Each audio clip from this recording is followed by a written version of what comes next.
बोलिए सियावर रामचंद्र की जय। परमाराध्य श्री सीतारामचंद्र जी महाराज,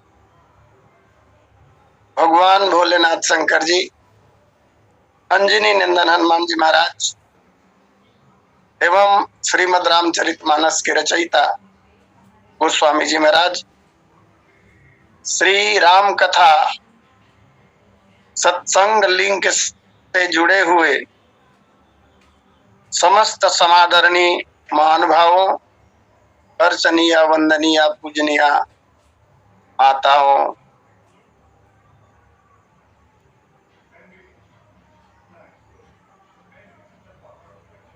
आदरणीय श्री पटेल जी, आज के प्रथम लिंक के वक्ता पूज्य व्यास जी महाराज एवं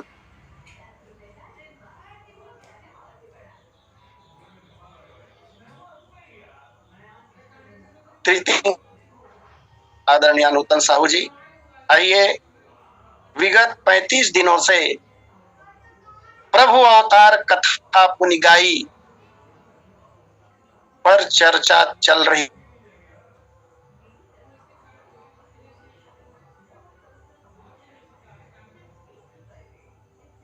है, क्योंकि प्रभु अवतार की कथा विद्वानों के मतानुसार बाल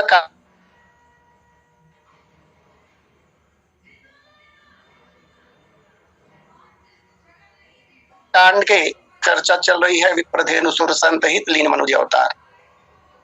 जैसा कि कल निवेदन किया गया था, भगवान का अवतरण 4 कारणों से होता है, ऐसा गोस्वामी जी महाराज का मत है। थोड़ी सी चर्चा हुई थी विप्र, धेनु, सुर और संत के ऊपर। आज पुनः एक दूसरे दृष्टिकोण से विप्र, धेनु, सुर और संत पर चर्चा का प्रयास होगा।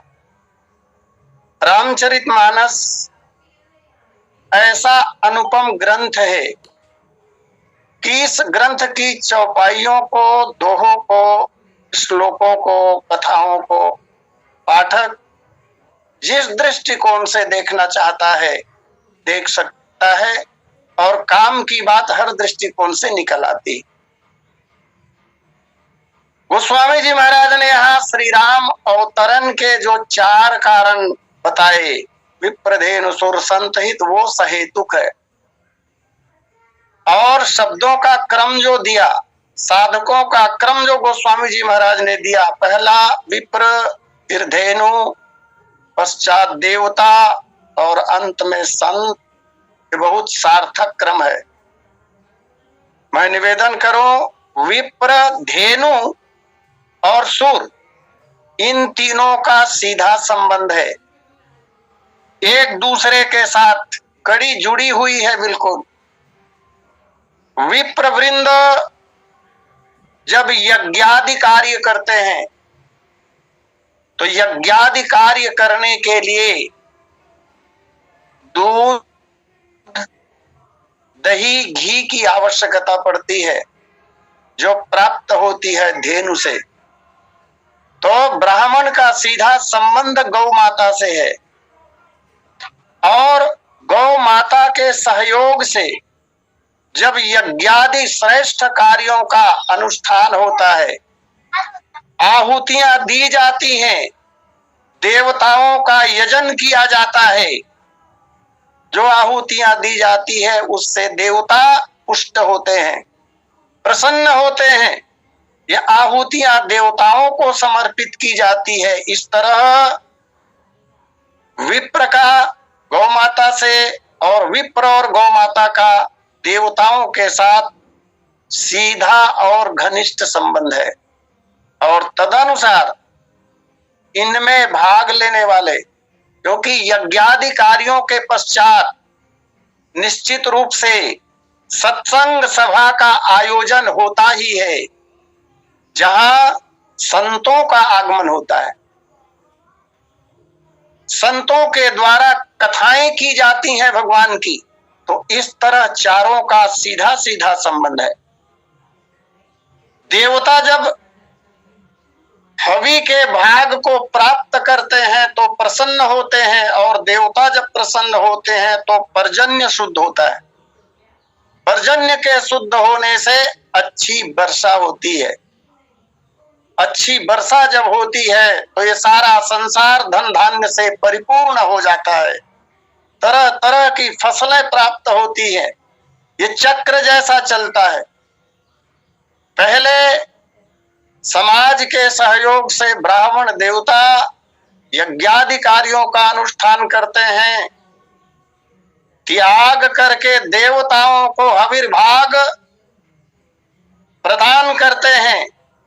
उससे देवता प्रसन्न होकर वृष्टि करते हैं, और जिस मात्रा में लोग भगवान को या देवताओं को देते हैं उनसे कई गुना ज्यादा भगवान वापस करते हैं।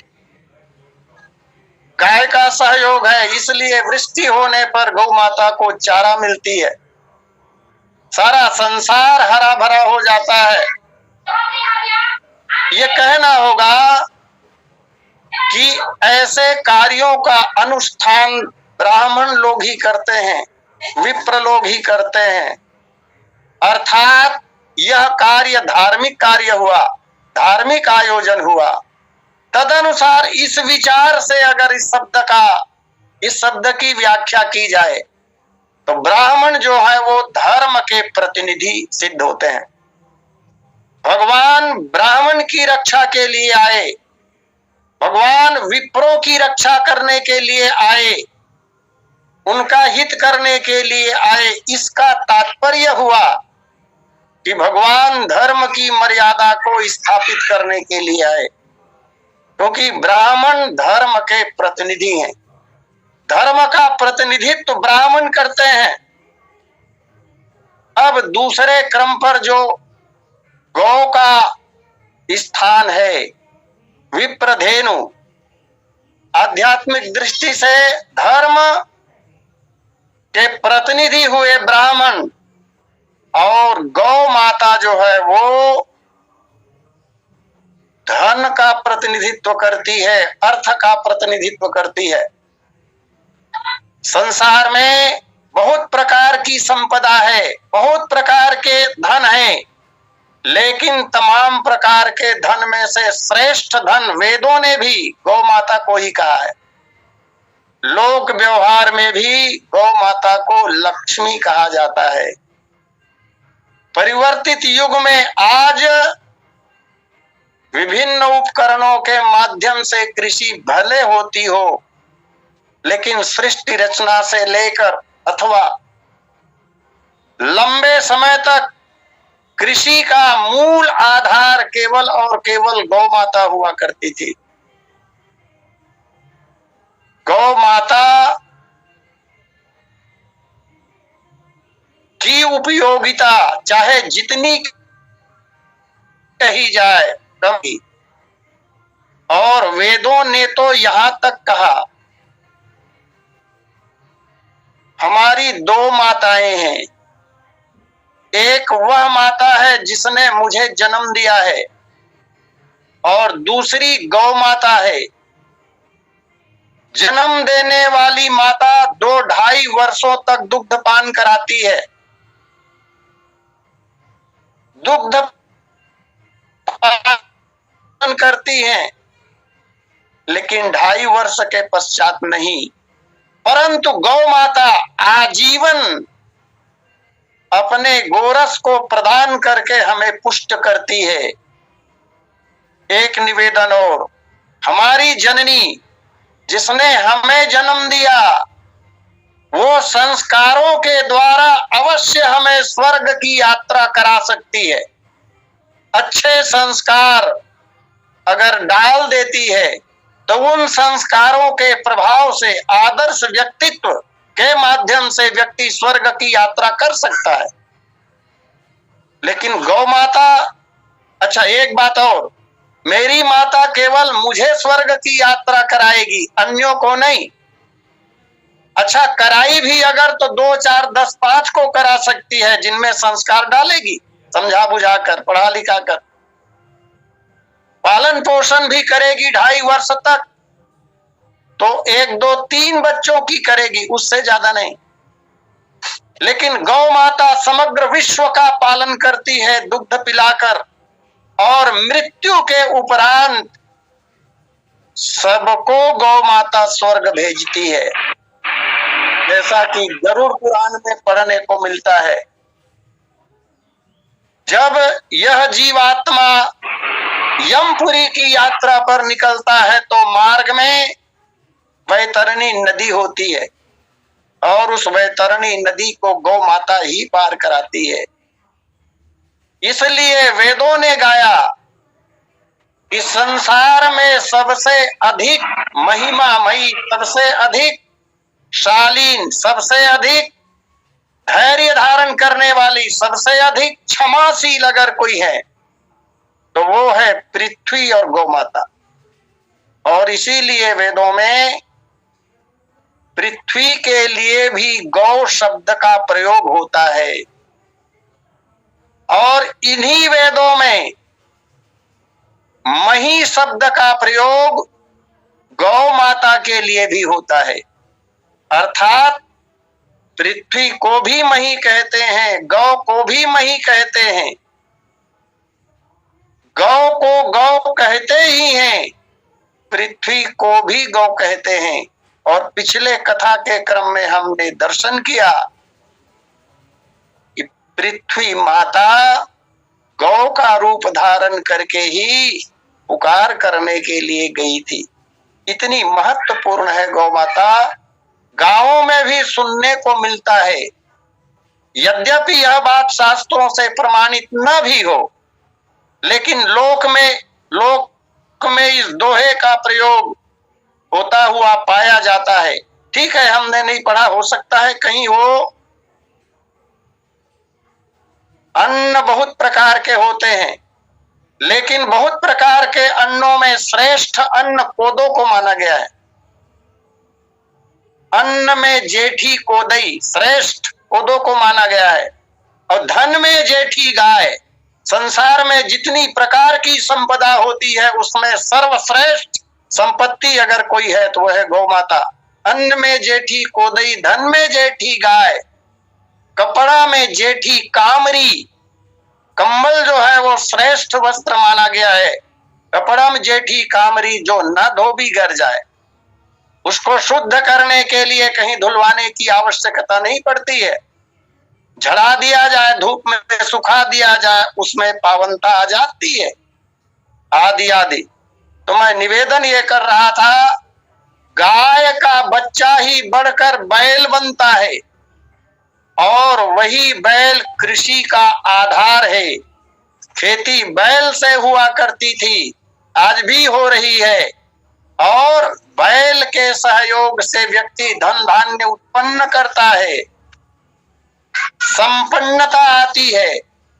अस्तु ये कहना होगा कि गौ माता जो है वो अर्थ का प्रतिनिधित्व करती है। वेदों में 4 ही तत्व कहे गए हैं, धर्म, अर्थ, काम और मोक्ष। तो ब्राह्मण जो है वो धार्मिक अनुष्ठान संपन्न करने के कारण धर्म के प्रतिनिधि हुए, और धेनु गौ माता विभिन्न दृष्टिकोण से विचार किया जा सकता है। गौ माता अर्थ हो गई। सफल जिंदगी जीने के लिए धर्म की भी आवश्यकता है और धन की भी आवश्यकता है। बिना धन के 2 रोटी मिलने वाली नहीं है। और विगत कुछ वर्ष पहले तो ये देखा गया कि पानी भी खरीद कर पीना पड़ा।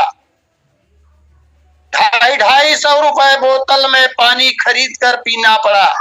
आज भी पानी खरीदा जाता है, उस पर मुझे ज्यादा नहीं जाने का है।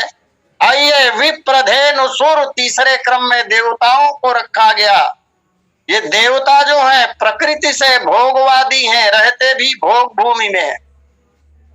देवता स्वर्ग में रहते हैं और स्वर्ग को भोग भूमि कहा गया है। भोग प्रिय है देवताओं को, और भोग प्रिय होने के नाते ये देवता काम का प्रतिनिधित्व करते हैं। काम अपनी मर्यादा में बेहद आवश्यक है, इसके बिना सृष्टि आगे नहीं बढ़ सकती। हाँ, शास्त्रों में, कथाओं में काम की निंदा अवश्य कही गई है। काम की निंदा करते हुए पढ़ा सुना भी जाता है, लेकिन काम सर्वत्र निंदनीय नहीं होता। अमर्यादित काम निंदनीय होता है, मर्यादित काम तो सदा वंदनीय ही है। कल के कथा के क्रम में हमने देखा था, ये सत्कर्म के प्रतीक है देवता। सत्कर्म के साथ साथ हम गृहस्थियों के लिए काम का सेवन अपनी मर्यादा में धर्म ही है, धर्म ही है। काम के बिना समाज आगे नहीं बढ़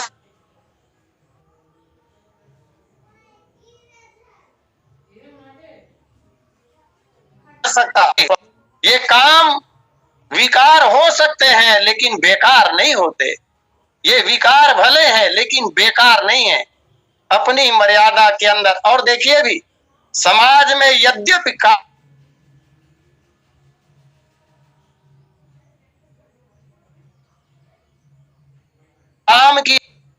का एक नाम कामदेव है, काम का दूसरा नाम मदन है, काम का एक नाम मनोज है। काम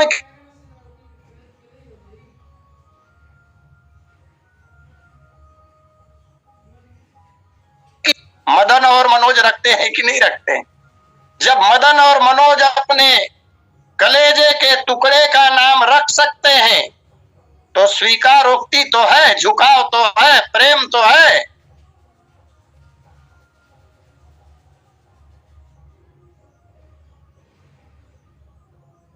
उसे चाहते हैं और लेकिन अमर्यादित काम की निंदा अवश्य करनी होगी, करना भी चाहिए।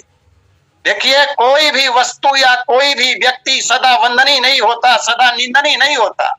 एक उदाहरण रखूं मैं आपकी सेवा में। एक नदी की मर्यादा क्या है?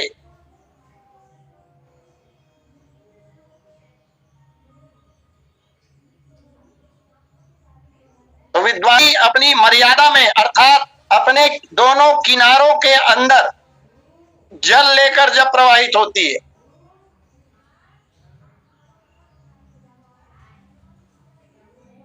भूमि को सिंचित करके अन्न पैदा करने में सहयोग करती है। कितने पिपासुओं को जल पिलाकर उसकी पिपासा शांत करती है।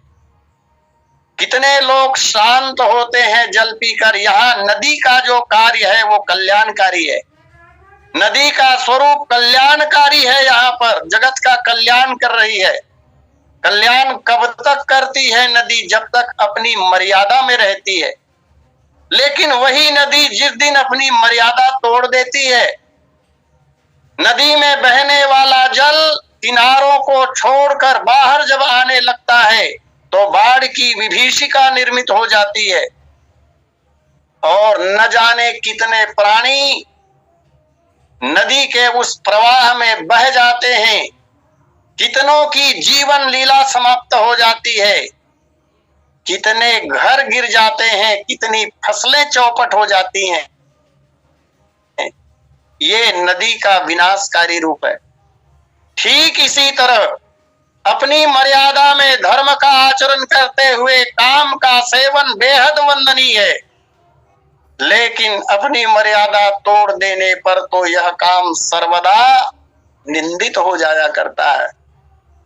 तो देवता भोगवादी प्रकृति के हैं, भोग भूमि में रहते हैं।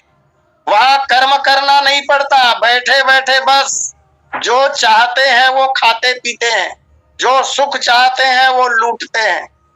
तो ये देवता जो है वो काम का प्रतिनिधित्व करते हैं और अंत में एक तत्व बच जाता है जो सबसे ऊपर है। जीवन में धर्म का आचरण अवश्य करें, भरपूर मात्रा में करें। और वेद कहता है कस के धन कमाएं, परिश्रम खूब किया जाए। कस्य स्वित धनम, एक मंत्र आता है वेद में, कस्य स्वित धनम, यह धन किसका है? धन कमाने की अनुमति शास्त्र देते हैं, वेद देते हैं, लेकिन धर्म का आचरण करते हुए धन कमाया जाए। और पश्चात जब दोनों बातें हो गई, अर्थ भी जीवन में आ गया, धर्म भी जीवन में आ गया, तब जिस समाज में हम उत्पन्न होते हैं उस समाज को श्रेष्ठ संतान दे, इसके लिए काम का सेवन, जिसका प्रतिनिधित्व देवता लोग करते हैं। और अंत में मोक्ष जिसे कहा गया है, अंतिम और चौथा पुरुषार्थ, ये मोक्ष दिलाने वाले संत ही हुआ करते हैं।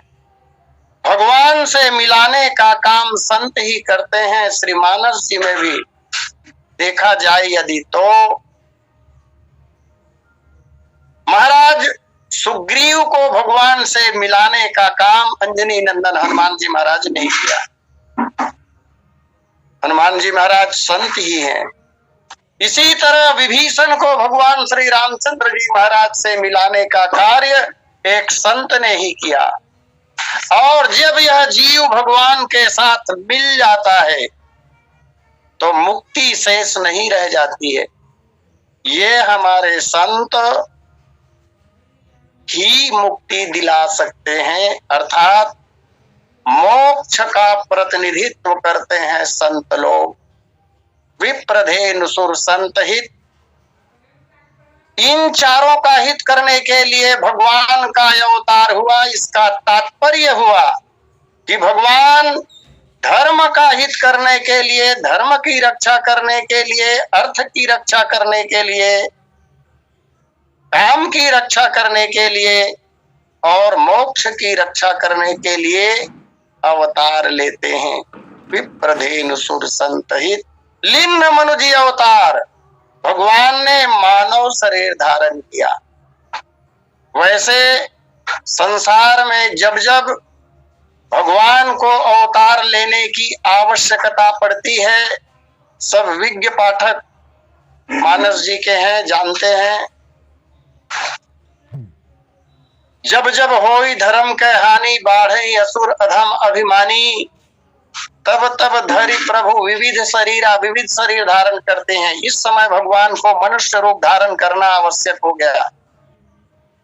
आवश्यक इसलिए हो गया, एक कारण तो ये कहा जाता है कि रावण ने जो वरदान मांगा था, हम काहू के मरहि न मारे, बानर मनुज जाति दुई बारे,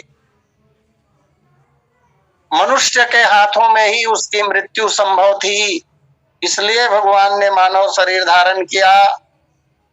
और इससे भी बड़ा कारण ये लगता है कि मनुष्य शरीर धारण करके ही भगवान जगत का अधिक से अधिक उपकार कर सकते थे।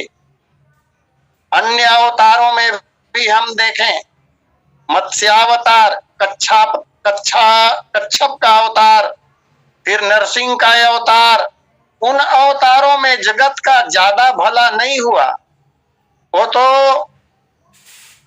अपूर्ण अवतार थे, जिस प्रयोजन से आए थे उस प्रयोजन को पूरा करके भगवान चले गए। लेकिन सबका हित मानव रूप में ही संभव था। जैसा कि भगवयम कहा है, अम्बा कौशल्या ने पूछा था राम से, ये पंक्ति मैंने कई बार गाई है, आज पुनः आपकी सेवा में। अम्बा कौशल्या ने जब श्री राम से पूछा था कि राम सत्यम शिवम सुंदरम सुखों का समुद्र है, जहाँ ऐसे दिव्य धाम राम बिसराए क्यों? आना था मही में तो कहीं भी राम आते, तुम छोड़कर विश्व को अवध और आए क्यों? पुत्र जो पे बनना था गेह अवधेश के, तो भैरव हमारे राम भाग्य में भुलाए क्यों? नरेंद्र सुता कैकेयी रानी के कोख छोड़ मुझ कौशल्या अभागिन के कोख राम आए क्यों? और तब राम जी ने जो उत्तर दिया था, यही लीन मनुष्य अवतार का कारण है। भगवान श्री रामचंद्र जी महाराज ने रोते हुए अम्बा कौशल्या से कहा, माँ नैनन में नीर भरी बोले रघुवीर मात मैं न आता, देह धरी तो फिर आता कौन। गौतम तिया को पगधूरी दे उठाता कौन, कौन जाय केवट की सुधि अपनाता कौन। कौन जाय दीन गिद्ध की गति को बनाता, और सबरी के जुठानी बेर मांग मांग खाता कौन। मंजुल महान नाता मुझे यहाँ खींच लाया, मैं न आता माता तो ये नाता निभाता कौन। जगत का कल्याण सर्वाधिक रूप में केवल मानव शरीर लेकर आने पर ही संभव था, इसलिए भगवान ने लिन्ह मनुज अवतार। विप्रधेनु सुर संत हित लिन्ह मनुज अवतार, निज इच्छा निर्मित तनु माया गुण गोपार। निज इच्छा निर्मित तनु, भगवान का जो विग्रह है, भगवान का जो शरीर है, वो ब्रह्मा का बनाया हुआ नहीं है, ब्रह्मा के द्वारा सृजित नहीं है, और इसलिए भी नहीं है और हो भी नहीं सकता। क्यों? क्योंकि ब्रह्मा जी स्वयं भगवान के बनाए हुए। जब ब्रह्मा जी को भगवान ने स्वयं बनाया है, वो कथा सब जानते हैं। भगवान श्रीमन्नारायण क्षीर सागर में शयन करते हैं और उनके नाभि कमल से ब्रह्मा जी की उत्पत्ति होती है। तो भगवान स्वयं जब ब्रह्मा जी का निर्माण करते हैं तो ब्रह्मा जी भगवान का निर्माण कैसे करेंगे? संभव ही नहीं है। चाहे रामावतार किसी का भी हो, क्षीरसाई विष्णु का हो तो भी नहीं बना सकते, वैकुंठवासी विष्णु का हो तो भी नहीं बना सकते, श्वेत द्वीप निवासी विष्णु का हो तो भी नहीं बना सकते, और साकेत बिहारी के संबंध में तो सोचना ही नहीं है। इसलिए निज इच्छा निर्मित तनु। कोई विद्वान यहाँ पर एक बात और कहते हैं, निज इच्छा में बीच में एक शब्द जोड़ते हैं, निज जन इच्छा। लेकिन निज जन इच्छा अगर कहेंगे तो मात्रा बिगड़ जाएगी, लेकिन ये बात सिद्ध लगती भी है, क्योंकि भगवान आ रहे हैं। माना कि अपने इच्छा के अनुसार भगवान ने अपना देह बनाया, लेकिन आ तो रहे हैं मनु शत्रुपा के कारण ही ना। मनु शत्रुपा ने ही तो भगवान से कहा था कि पुत्र के रूप में हम प्राप्त करना चाहते हैं। तो अपने निज जन की माने भक्तों की इच्छा को रखने के लिए स्वयं की इच्छा से शरीर धारण करते हैं। और यह बात मानस जी के बहुत कथा प्रसंगों से सिद्ध होती भी है। वन पथ पर भगवान श्री रामचंद्र जी महाराज जानकी जी लखनलाल जी के साथ बढ़े चले जा रहे हैं। गंगा जी को पार किया, यमुना जी के किनारे किनारे से होकर तटवर्ती गांवों से होकर जा रहे थे। बस मार्ग वही है, राजापुर वाला। राजापुर गोस्वामी जी महाराज के गांव के निकट से ही तो भगवान गए थे। और ये कथा गोस्वामी जी महाराज जब लिख रहे थे तो गोस्वामी जी महाराज भाव जगत में खो गए। भाव जगत में गोस्वामी जी महाराज खो गए। सोचने लगे, काश उन दिनों में अगर मेरा जन्म भी राजापुर में हुआ होता। मेरा जन्म त्रेता युग में, उन दिनों में जब श्री रामचंद्र जी महाराज मेरे गांव के निकट से होकर गए, काश मेरा जन्म राजापुर में हुआ होता तो मैं भी अन्य लोगों की तरह दौड़ कर जाता और भगवान का दर्शन करता। सुनत तीरबासी नर नारी धाये, निज निज काज विसारी राम लखन, सिय सुंदरता ही देखी करे निज भाग्य बढ़ाई, अति लालसा सबहि मन माही, नाव गांव बूझत सब चाही, आदि आदि। और तब कथा कहती है, कुछ लोगों ने, जितने भी लोग वहां गए थे, और जब गए होंगे ना तो बच्चे और बूढ़े को साथ बिल्कुल नहीं ले गए होंगे, क्योंकि कई जगह ऐसा वर्णन आता है, बाल वृद्ध कहूं संग न लावें, लइका की हिस महू जाऊं। तो माँ बाप ने कहा थे ते पदोवे वहां जाके परेशान कर खलल पड़ी भगवान के दर्शन में तेकर से थी नहीं लगा। बूढ़ों ने कहा मुझे भी साथ ले चलो, तो गोस्वामी जी ने कहा है बाल वृद्ध कहूं संग न लावे। अरे ते जावे तो देरी होईगा, ते कर लेते धीर लगा कावतरी छोड़कर चले गए लोग। जब लोगों ने भगवान का दर्शन किया तो आपस में लोग चर्चा करते हैं कि ये ब्रह्मा की रचना के नहीं हो सकते। क्यों नहीं हो सकते? एक से बढ़कर एक तर्क देते हैं लोग। ब्रह्मा की रचना में कोई ना कोई त्रुटि अवश्य होगी, वैसे होती नहीं है, निकालने वाले लोग निकाल लेते हैं, ये अलग बात है। भगवान ब्रह्मा क्यों गलती करेंगे? लेकिन ब्रह्मा जी की त्रुटि निकालने के लिए लोग कुछ तर्क दे देते हैं, ये बात अलग है। लेकिन भगवान के सौंदर्य को जब देखा लोगों ने, तो लोगों ने कहा ये ब्रह्मा की सृष्टि के नहीं हो सकते। बुजुर्गों ने समझाया, जो जानकार थे समझाए, ठीक कह रहे हो, है भी नहीं। तब वही उत्तर दिया ब्रह्मा जी को का निर्माण इन्होंने किया है। इतने सुंदर। और विवाह प्रकरण में वो कथा भी आप जानते हैं, बहुत अच्छा लगा। उस दिन भाई रोहित देशमुख जी कह रहे थे, जब सजावट को देखा विवाह प्रकरण में ब्रह्मा जी ने, तो ब्रह्मा जी आश्चर्य में पड़ गए और कहा लघु लाग विधि की निपुणता है और लोग की पुरुष शोभा से ही। ब्रह्मा जी विचार करने लगे, ऐसी सुंदरता, ऐसी शोभा, ऐसी सजावट तो मेरे ब्रह्मलोक की नहीं है, और इस नगर को सजाने वाले जो लोग हैं वो मेरी सृष्टि के हैं, उन कारीगरों को मैंने बनाया है। ब्रह्मा जी को आश्चर्य हुआ, मेरी एक भी कलाकारी यहाँ दिखाई नहीं दे रही। भगवान शंकर ने समझाया, ब्रह्मा जी क्या विचार कर रहे हो, तुम्हारा सोचना व्यर्थ है बिल्कुल।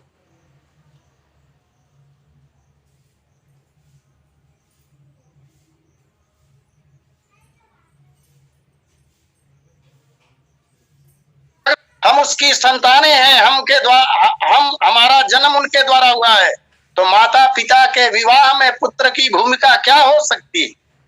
और कहते हैं तब ब्रह्मा जी की समझ में बात आई।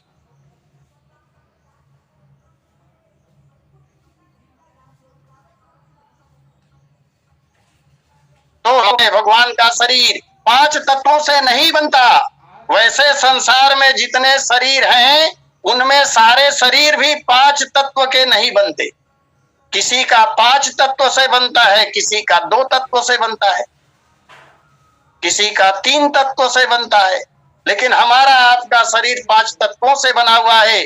ब्रह्मा जी जो भी शरीर बनाते हैं वो 1 से लेकर 5 तत्वों से ही बनाते हैं। लेकिन जो शरीर 5 तत्वों से बनता है उसके संबंध में गोस्वामी जी महाराज ने कहा, छित जल पावक गगन समीरा पंच रचित यह अधम शरीरा। लेकिन इस श्रेणी में भगवान के श्री विग्रह नहीं आते। इससे भी स्पष्ट होता है कि भगवान का देह ब्रह्मा के द्वारा बनाया गया नहीं है, वरन भगवान ने अपने शरीर को स्वयं बनाया है। उनकी इच्छा से, उनके संकल्प मात्र से भगवान का श्री विग्रह बना है। एक कारण और कहा जाता है, इसका एक भाव और, निज इच्छा निर्मित तनु का। हमारा आपका शरीर कर्म बंधन का परिणाम है। पिछले जन्मों में हमने जो किया उसका फल भोगने के लिए आए हैं। भगवान कर्म बंधन से अलग है। आइए समय पूर्णता पर, और इसलिए मैं अपनी वाणी को यही विराम दूं। शेष चर्चा कल। बोलिए लखन सिया रामचंद्र की जय। बोलिए सियावर रामचंद्र भगवान